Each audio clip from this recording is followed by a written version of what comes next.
Préparation également, ça part très vite, un petit peu à l'image d'André Agassi. Rotation des épaules, ouais. Et vraiment un bassin très très solide avec des jambes mi-fléchies. Très bonne assiette au moment de déclencher le coup. 3-2 donc pour Monica Seles et Justine Henin qui est au service.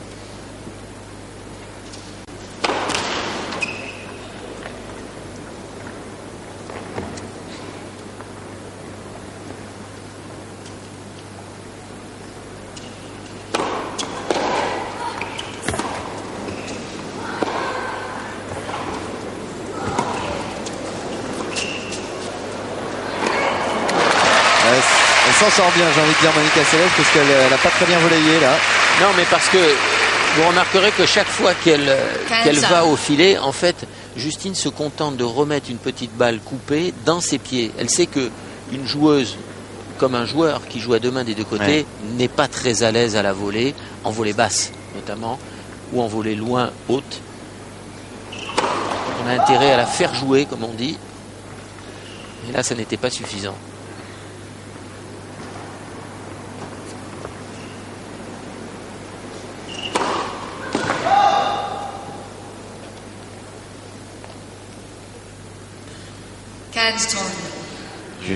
Jugé faute.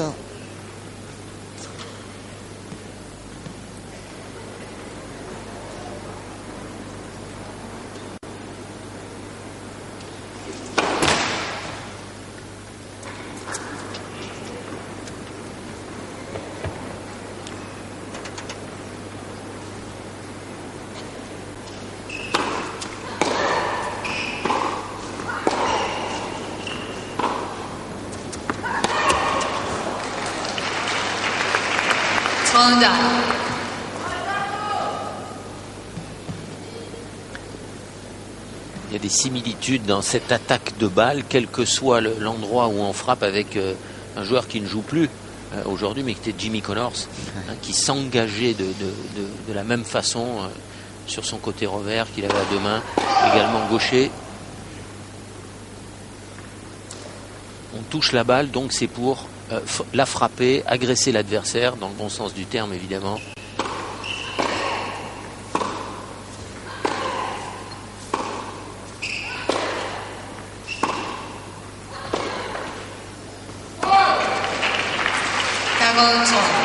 Problème de placement là de Monica Seles. Oui, qui est gêné par la longueur de balle de Justine lorsque celle-ci dirige l'échange. Elle joue avec beaucoup de confiance. On sent qu'elle a de la maîtrise. Et le fait d'avoir perdu à plusieurs reprises contre Monica, en fait, elle joue avec autorité jusqu'à présent. Et un peu de réussite. Souvent la bande du filet avantage la joueuse qui avance. Et toujours comme elle joue dans le mouvement vers l'avant. C'est très bien fait.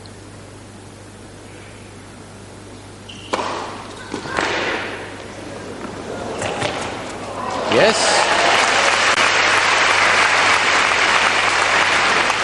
Le plus difficile là, c'est pas de jouer la balle, c'est de ne pas toucher le filet emporté par l'élan avant le deuxième rebond, car sinon c'est point perdu. Et un avantage, une balle de 3 partout pour Justine Henin. Continue à très bien servir.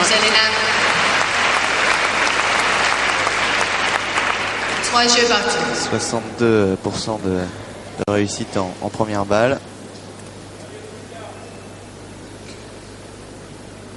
Et l'égalité parfaite dans cette première manche, 3 partout. Bon pourcentage également de première balle pour Monica Seles. 68%.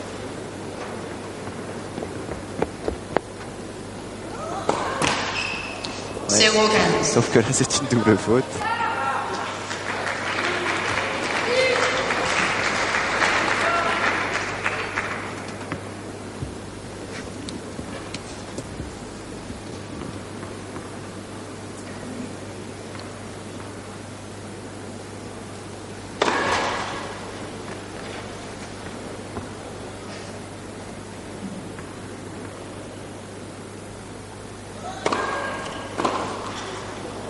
15.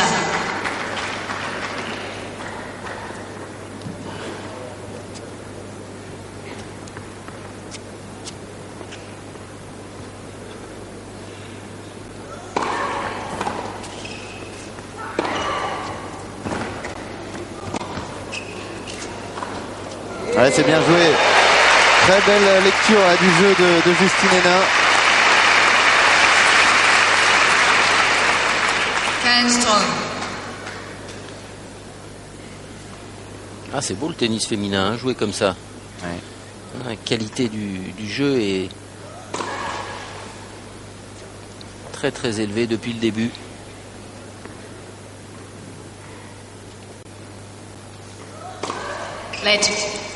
Deuxième service. C'est-à-dire que le plateau cette année est excellent. Et c'est vrai que ça, Monica Seles contre Justine Henin, ça pourrait faire une finale. Et là, c'est un quart de finale.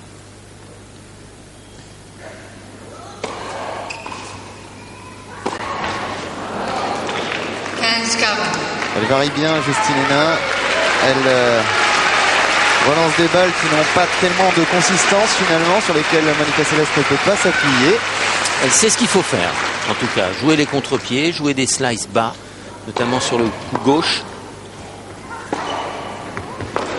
Mais ne pas jouer à hauteur comme elle vient de le faire là, car lorsque Monica joue la balle à hauteur de ceinture, elle est redoutable, que ce soit d'un côté comme de l'autre. Nouvelle balle de break pour Justine Henin, la possibilité de se détacher.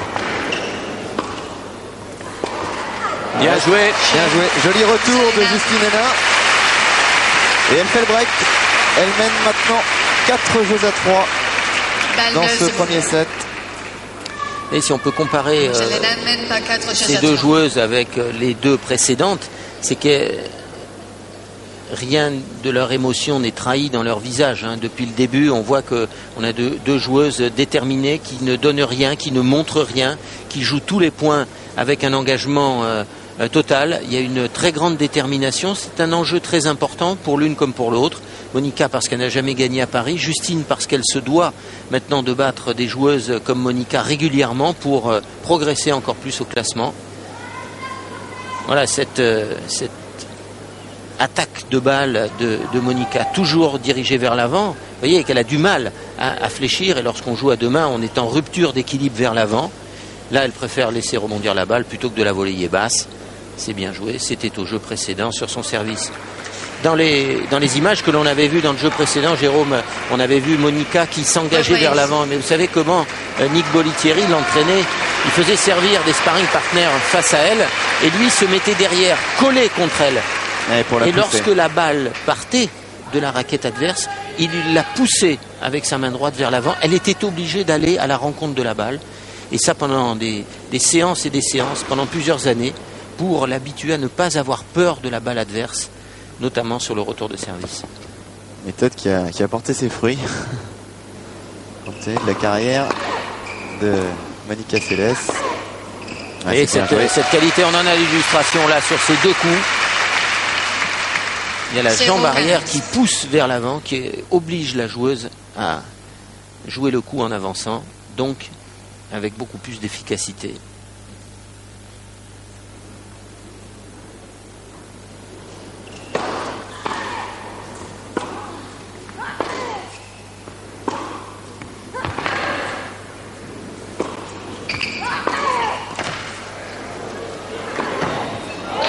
Et à une main. Et elle a raison, car elle était un petit peu juste pour la jouer à deux mains, cette balle. Elle était un petit peu en retard. Eh bien, elle est capable de lâcher sa main droite pour jouer un coup gauche. Justine a raté le KO là, en ne jouant pas suffisamment bien le contre-pied. Dans la foulée, hop.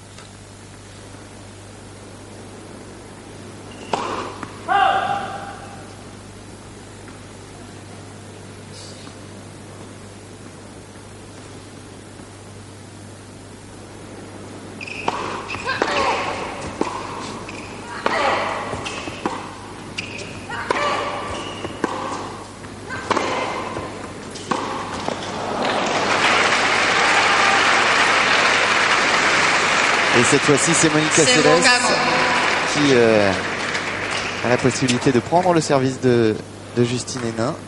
Jamais aussi dangereuse, Monica, que quand elle a perdu son service et qu'elle lâche tout dans le jeu suivant.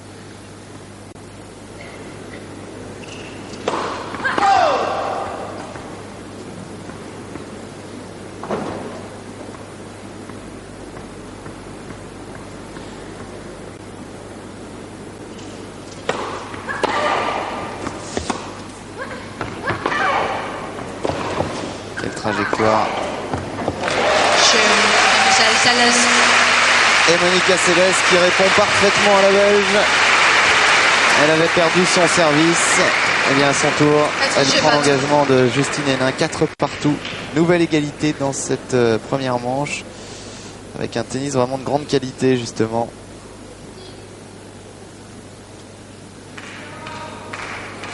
Alors, on voit justement le fait qu'il y a très peu de préparation. Ça part tout de suite. Merci.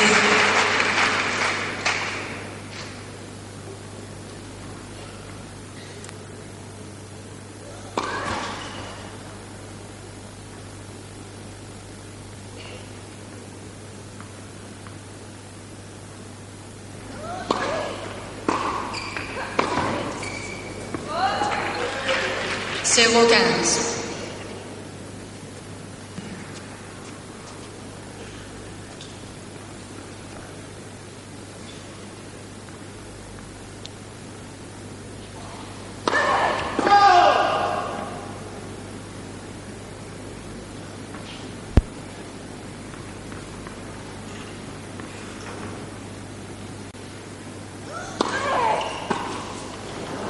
Ça.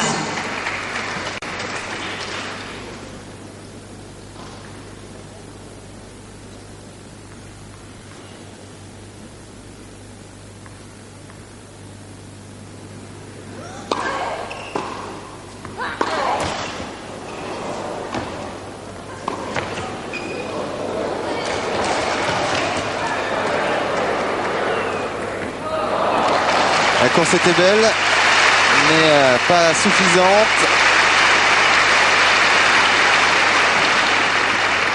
Il y a un bel engagement physique là de la part des deux joueuses qui savent qu'elles ne doivent absolument rien lâcher.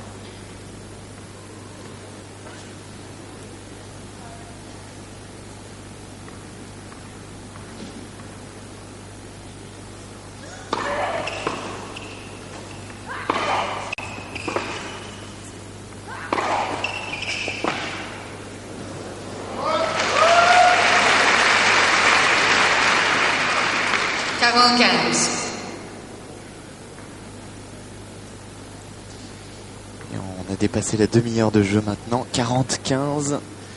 Possibilité pour Monica Seles de mener 5-4.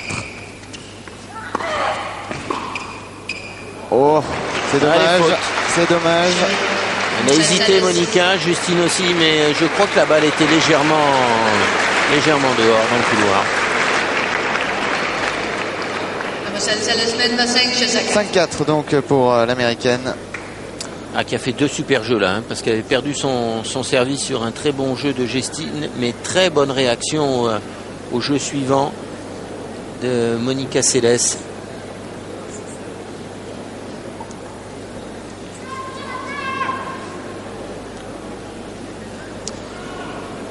On profite évidemment pour se restaurer un petit peu. Parce que je le disais, l'engagement physique finalement est important depuis le début. Il n'y a pas de pause, il n'y a pas de temps mort.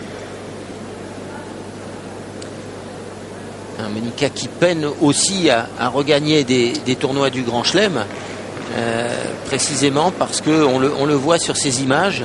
Elle n'est pas l'athlète que sont devenues certaines des meilleures. On pense notamment à Vénus ou à Serena Williams, mais également Lindsay Davenport ou Mona Amélie, alors que là on peut admirer le petit jeu de jambes,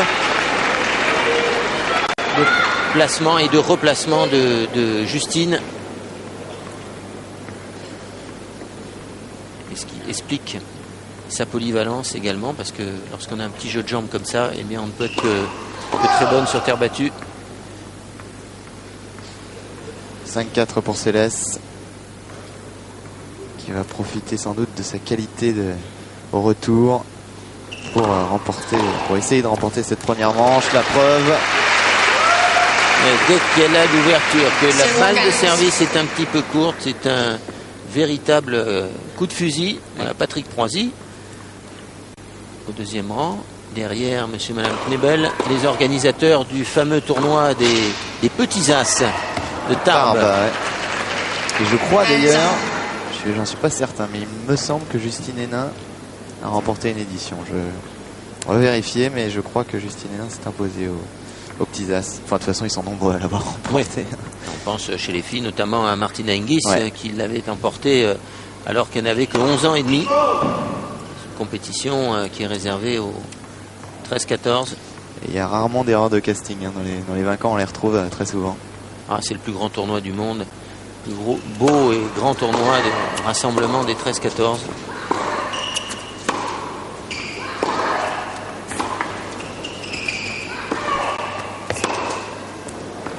C'est la cadence Céleste.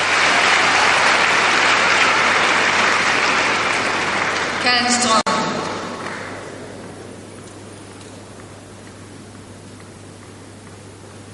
On voit ça, on n'a pas envie de recevoir une gifle de Monica. Hein.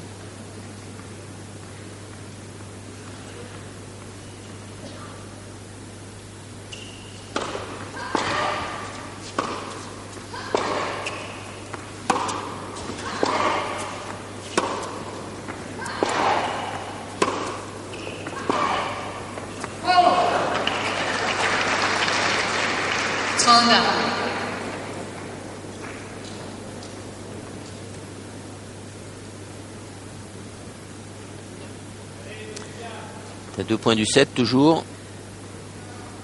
Et là, première balle indispensable.